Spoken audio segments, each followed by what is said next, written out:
Hello, family, and welcome to Amazing Parents Network. I am the host of this show. My name is Ali Lankarani, Dr. L, the Parent Whisperer. I'm a clinical neuroscientist, and I am very happy that you have taken the time to be here with us tonight. We have dozens of experts that are going to be presenting in the upcoming months. These are called the Family Education Series. Please invite your friends and family to come and benefit from the resources and the expertise that is going to be presented here.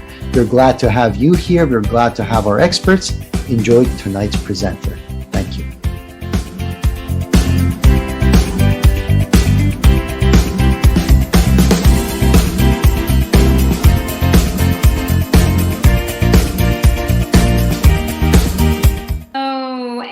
Good afternoon, morning, or evening, depending when you are watching this. This is Justine Reiss with The Empowered Voice. And I am excited to talk to you more about how we can reclaim our voice for power, purpose, profit, and global impact. So in the last class, I sort of kind of went over a framework that I'm using in order to look at when did we feel this magic place in our voice, this magic time in our voice, where we felt uninhibited, free, able to use our voices. And there's a lot of elements that go into how we use our voice, certainly in terms of vocal exercises and placement and pitch. And I talked about that in another course that I did here called Igniting the Voice for Any Stage or Platform. But there's something that goes on inside that is important to connect with in order to really feel the confidence and truth in our voices that gives us the comfort and the presence to be on stage to deliver our message. This system also can help you discover some things about yourself that might be part of your signature talk, a little framework, or if you will, a timeline from when you felt you lost your voice, found it again, lost it, and how can we sort of navigate these patterns that we have in our lives so that we don't keep repeating them and we continue to come back to the truth of who we are. One of the things, the metaphor and the symbol that I actually like to use is called a unilome. Actually, I'm gonna see if I can find the unilome symbol to show you. I have it actually, well, it's tattooed on my arm. So we actually could just use that. This symbol is the idea of, I really don't know where I'm going in my life. Mine sort of looks like a treble clef. Which is kind of cool. I didn't really 100% intend for that, but I actually kind of love it. How it looks like a treble clef, and we go over here and we go over there and we go over here. So we go off to France, we come back, we go to, travel somewhere else, take a job, who knows why or how. We ended up being a hairdresser. Then we started to do something else, drive a bus, work at a restaurant, start writing, and then suddenly it makes sense. And we end up here. The truth is, no matter where we are, we're always going somewhere, and we don't always know where that is. So my feeling is to help people navigate the course of I don't know, the ability to stay in the unpredictability of life, which truly is there most of the time. It's just that we have certain things that we think we can count on. And then something like a global pandemic hits and kind of knocks us off our chair. So the idea of having the ability to go back to your magic place in your voice, then looking at where there might have been a moment where someone shut you down. I told a story about in fourth grade, I wrote a story called The Sexy Snowflake. And my teacher thought it was inappropriate to use the word sexy and kind of called me out, called my mom, kind of embarrassed me a little bit about it and made me feel like I had done something wrong. Because when we're little kids, we don't really have the discernment of words. But if somebody tells you something's wrong, you think you are wrong. And that can deeply affect a child.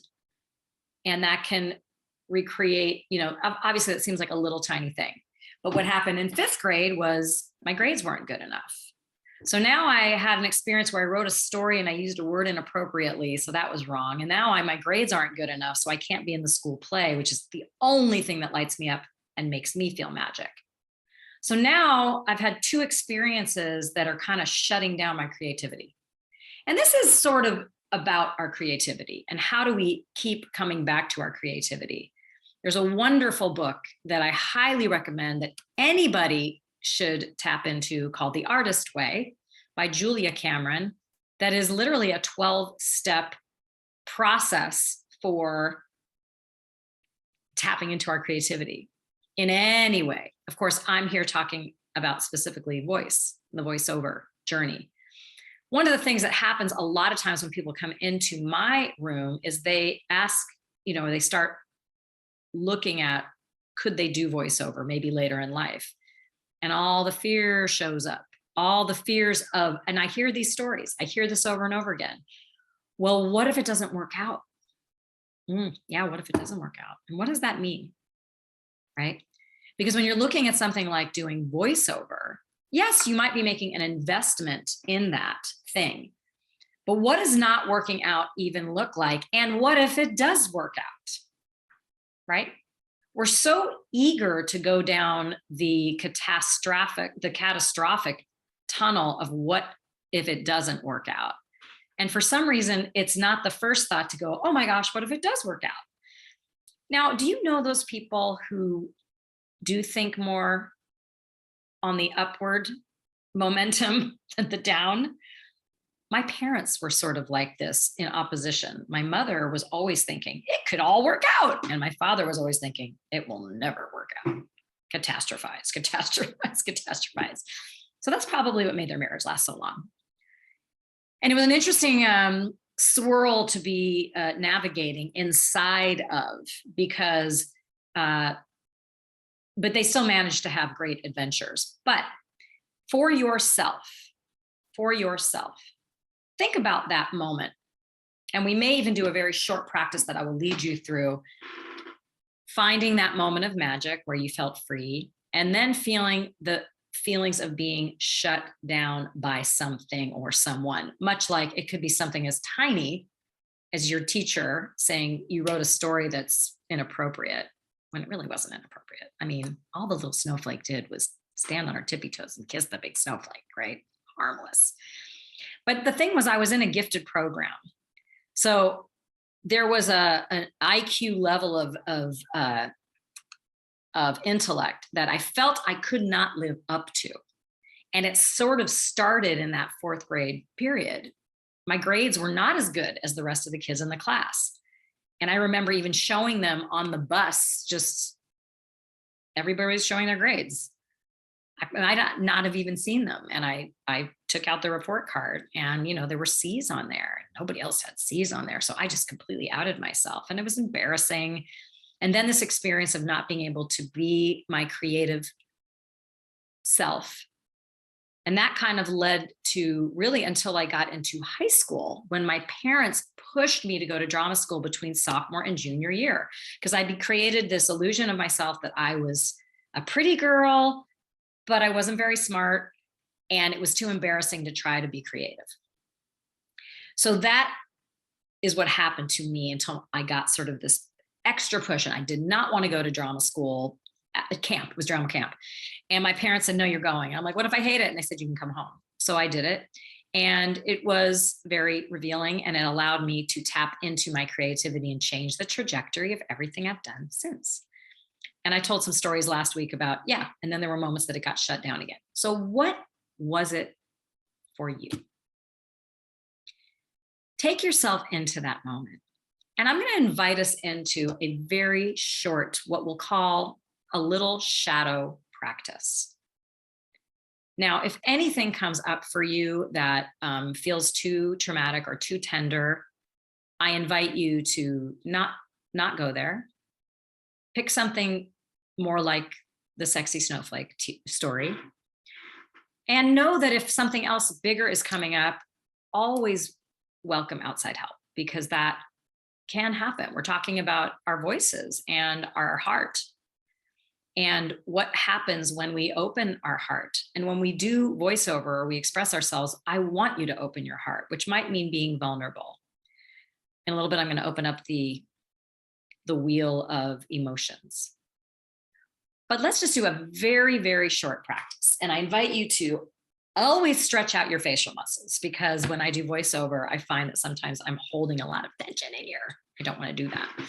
So stretch out the muscles. Maybe do an exercise called the sweep exercise, where we go from the bottom to the top. Ah, and back down again. Once again. Ah. Now I invite you to look ahead and see if we can expand our vision a bit. So as you're looking very softly, gazing at one point, how far to the right can you see? How far to the left? How far up and how far down? And then I invite you to gently close your eyes or look down at the paper in front of you and take a deep breath in together, and let's exhale. And now I'm going to count us in on a 3 count. Hold for 3, exhale for 3. Inhale, 1, 2, 3. Hold, 3, 2, 1. Exhale on a sigh. Ah. Do it again. Inhaling, 1, 2, 3. Holding, 1, 2, 3. Exhale with a sound. Ah. Inhale, 1, 2, 3. Hold, 1, 2, 3. Exhale. Now let your breath come to a very normal place. You can put your hands on your heart. It releases oxytocin. And it also connects you to your heart center, which is where your emotions live. And I want you to take an inhale into that space and imagine this childlike version of yourself who is writing stories, singing, dancing, whatever you loved to do that maybe you stopped doing at some point. Maybe it was acting or something on a stage. Mime, I don't know where that came from. And now I want you to imagine or remember any time you felt that someone said, nope, that's not going to work. Don't do that. Don't study that in school. That paper was inappropriate. Your grades are not good enough. You got in trouble for something that you didn't think was that terrible. You had to take a time out. You got punished. Whether the punishment was warranted or not, how did you feel? And just resonate with that for a moment. And go back to that moment. And if you could go back now, was there something you might have said if you were an older version of yourself? Like I would have said to Mrs. Fleer, my teacher, I don't see what's wrong with that. I don't see what's wrong with that. But maybe I didn't really have any power. I couldn't do anything. So I felt powerless. And there were times in my life later that I also felt powerless. But that's an illusion. So breathe into anything that felt negative or shut down. And let it go with your breath. It's over now. Breathe into this very moment right now where you get to reclaim your power and your voice. You could even have a mantra that says, it could be about forgiveness. I forgive, I let go. I forgive, I let go. I forgive, I let go. And if anything's coming up that feels emotional or hard or difficult, just let it be and let it come.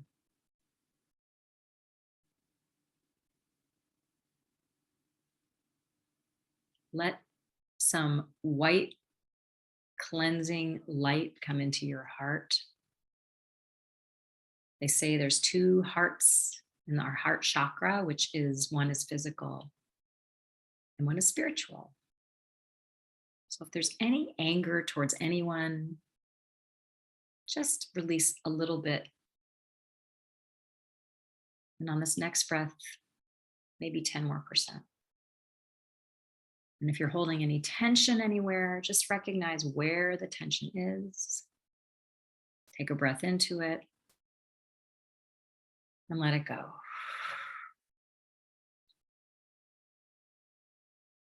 I forgive. I let go. I forgive. I let go. I forgive. I let go.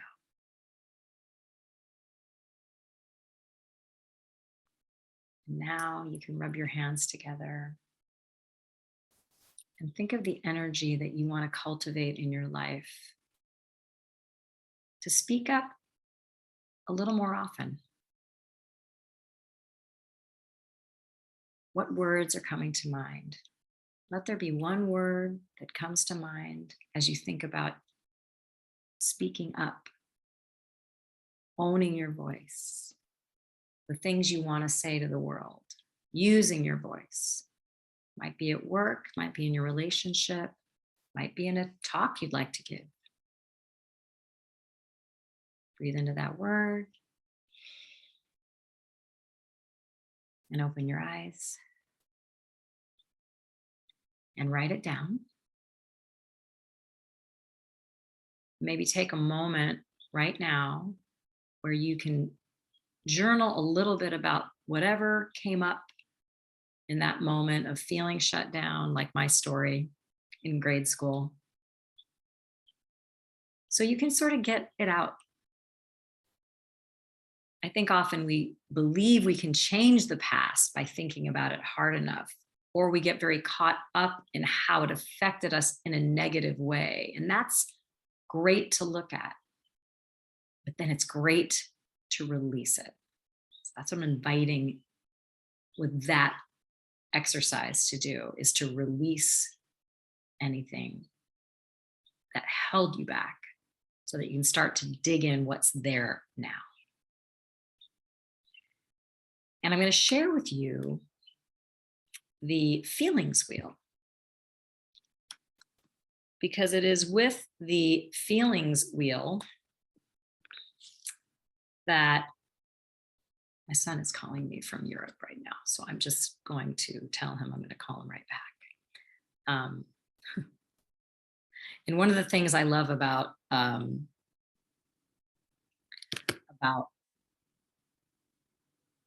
referring back to my own children and what they're doing with their lives right now.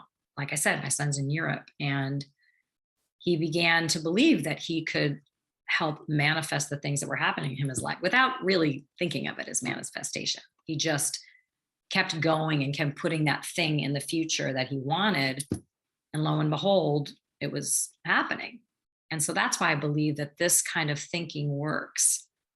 Some of us who are a little older and didn't get this stuff earlier in life, we want to go back and sort of recognize where these things are so we can just shed them a little bit like skin, not forget them, but not hang on to them, not grip them tightly. So Brene Brown and other people use this feelings wheel. I should reference the person who first came up with it. It's a beautiful wheel. You may have seen it before. And it is really fun to take a peek at, because we have this way of defining feelings in limited terms, such as surprise, bad, fear, anger, disgust, sad, happy. So there are all of these things attached to happy, all of these things moving through surprise.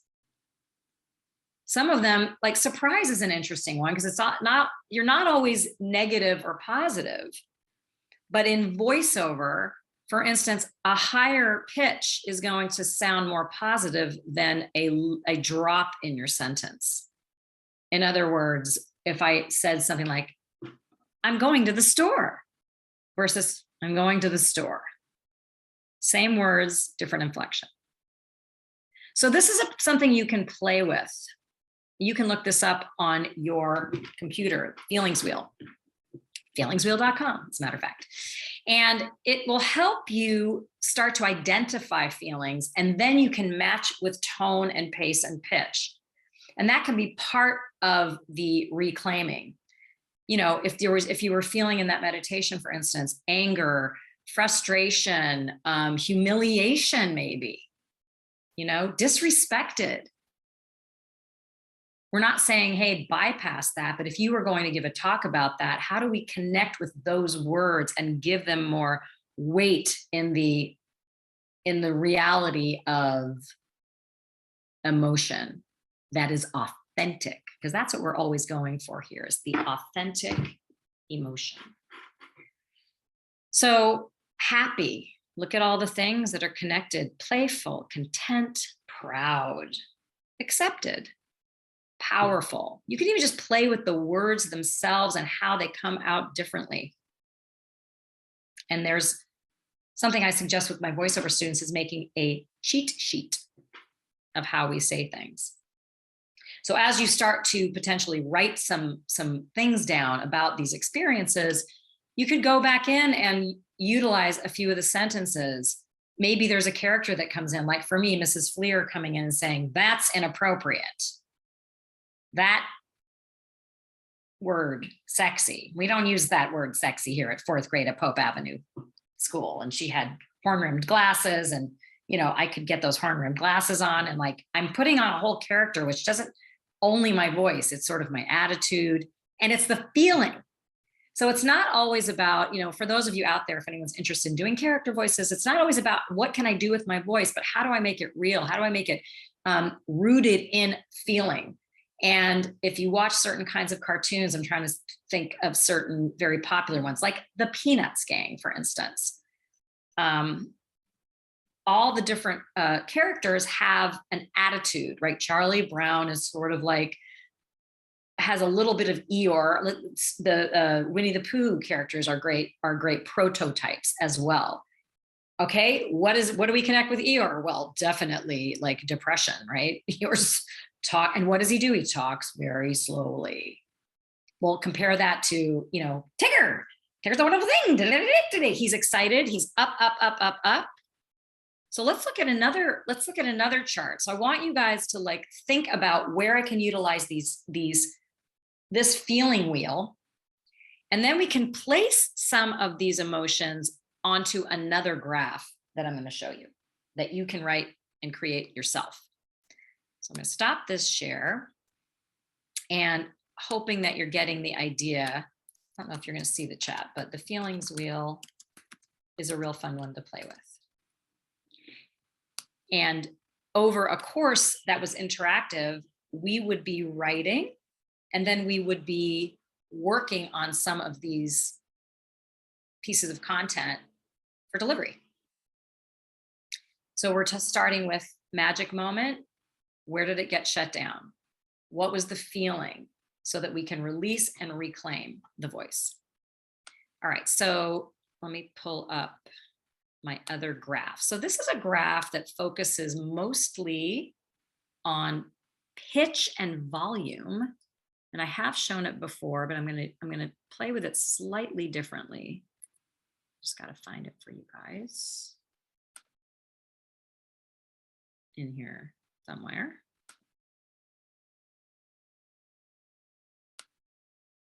Basically, if you take a, okay, here we go, sorry. I found it. If we take a graph two-sided, very simple. My suggestion on this, however, is to, my suggestion on this would be to have 1, 2, 3, 4, 5 on our pitch, down the lowest, 5 the highest. Volume over here might better be ABC. So when we come to the middle, we're at, I love chocolate. I did not like Mrs. Fleer. What if I wanted to add some anger to that? I might go deeper. I did not like Mrs. Fleer. I'm gritting my teeth. So I'm looking at where the placement in the voice matches the emotion, because that might be another way for me to tap into that emotion. Feel it in my heart, but also where is it placed in my body, in my head. I like to use the idea of like the chakras, going from the root chakra all the way up the body to the crown chakra, where everything's coming out here like Minnie Mouse. And then this part of the range is the volume. So going from low to high, louder. And if I'm up here, I'm quiet down here, and then I'm really loud over here. So then I get more like Minnie Mouse up here, which massive excitement lives there. Now, I don't know if I can annotate on here. Let me see if I can. Annotate, okay. So here's where I would place, for instance, okay, wait, that didn't work. I would put excitement here. So hopefully that's starting to make sense. But I suggest you kind of create your own version of this. And I'm trying to move that out of the way. Stop annotating for a second. So hopefully this is making some sense. So let's go back to our, if I can share, maybe I'll try and share my whole screen so we can see the wheel and the other thing at the same time. Okay, hopefully, I don't know if you guys can see the wheel or not. But again, I'm going to go back to annotating. So up here we have excitement. Stop sharing. Sorry, let me go back to sharing. Tech is not my thing. I use my voice. Please understand. Oh, annotate, then I have to get the text. Okay. So again, I've got excitement. Excitement. I love chocolate. I hate Mrs. Fleer. You know, I might come down to here with, what would that be? We might go to some form of angry, frustrated, right? So anger and frustration might live in a lower, deeper place in my voice. Even if your voice is pitched up, you have your version of your lower placement, right? How is happy different than excitement? Well, it's not quite as high. Maybe it's just a smile, you know, just adding a smile and not changing my volume. So maybe happy can live, you know, here. Happy can live here, maybe. Happy. And what about way down here? I could go bad, right? Bad is different than sad. Sad might be a little sniffles, but bad, or, you know, but bad could be bored or tired, or possibly something much more, much worse, grim, let's say, right? So this could be grim. But also, it's interesting because it could be, so I can move that so you can see it. It could be, I love chocolate. So it could be sexy. Isn't that interesting? Or sensual. So we can play around with this with our stories. And that's what I'm going to invite you to welcome in and do. And then the next step would be, you know, as we shed that version of ourselves or that story that we're hanging on to, what do you feel is releasing, and what would you love to see happen? How can we turn this into, what's your vision for the future? And like I said, for my own kids, I saw them doing this at a young age being, you know, young adults, they're 20 and 23, but they're both in jobs they really like.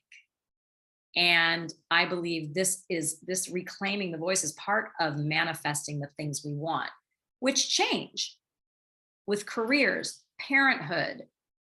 But very often, for those of us that want to get back into something creative, what have we left behind from those magic years when we were kids that we would like to reclaim?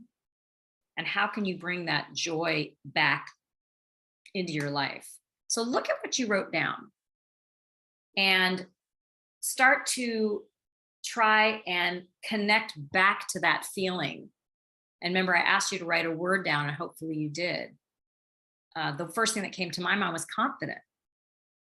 When I was a child and acting uninhibited, I felt confident because nobody told me I couldn't, right? I didn't really care about fitting in. I didn't mind standing out. When I got into high school, I didn't want, I wanted to fit in. That became more important to me than sharing my gift. Fear took a hold. But one of my coaches, Justin Michael Williams, says, and I so love this, there is no creativity without fear. They are literally two sides of the same coin. In order to experience the risk I have to take to be creative with some new idea, I'm going to be a little scared to do it, but I'm going to be scared and I'm going to do it anyway. Because the other alternative, unless I'm okay with the other alternative, that might help me create my vision. Can I imagine getting to the end of my days and not having done that thing? If I can't imagine it, I better do it now. Because what if there's another global pandemic? I do want to take a moment, even though you may be watching this in the future at some point. Today is both Rosh Hashanah. I have to check what the year of today is, the actual year. But it is a new year, and whether you're Jewish or not Jewish, or whatever religion you were raised in, or whatever culturally you believe, it's still a time for rethink, reset, renew, and I love that. So let's take a moment and think about anything we want to do differently from this point forward than we did from yesterday behind us. One thing, maybe one goal, maybe one little action towards that goal. I want to start speaking on more stages, and I want to start teaching in different kinds of classroom, the idea of reclaiming your voice. And I got to speak with some business people last week at a really cool event in Santa Barbara. And I met someone from JPL, the Jet Propulsion Lab. So our little action doesn't have to be the thing. It can be an action towards the thing. Like, I sent an email. Maybe tomorrow I'll call. So giving yourself a little roadmap to get to that future vision, and then thinking about that feelings wheel and what did the feeling I want to get to? Because most of us are trying to get to a feeling of joy, free, and love. And if we want those things, we have to think about giving those things. And that is easier than it sounds sometimes. But I invite that into your life. I invite you to ruminate with the word, not ruminate, but think about it. And I also want to take a moment to think about anyone who's suffering in the world. There are some global things happening right now that need our prayer for sure, or at least our good vibrations and thoughts. And I do think our thoughts can change things. And this is where global impact comes in.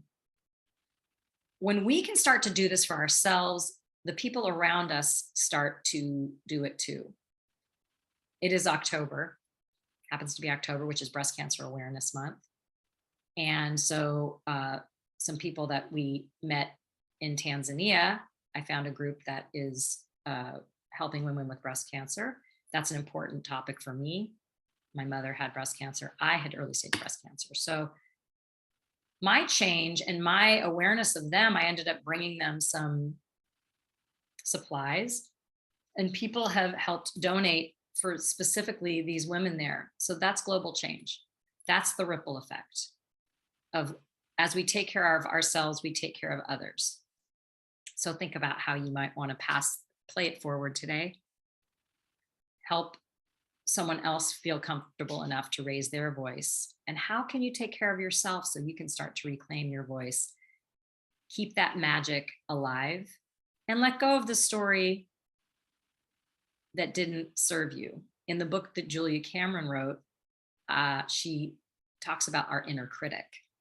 And when she actually invites you to write a picture or draw a picture of the inner critic. And I drew a picture of Mrs. Fleer. So who's your inner critic? And how can you draw that picture? This is Justine Reiss with the Empowered Voice. Thank you for coming to reclaim your voice for power, purpose, and global impact. And let's see how we can, by reclaiming our voices, help have that ripple effect to change the world, bring more joy, bring more peace, and more love into the world. Thank you for listening. Thank you for coming. You can always find me on LinkedIn, at my website, JustineReissVoices.com. And you can also listen to any audiobooks or any of the things that I've authored by looking my name up, Justine Reiss, on Amazon. Oh, and there's a podcast, The Voiceover Pod with Justine Reiss, that's out there. Lots of fun stuff on there. Have a great day or a great night, and thank you for watching.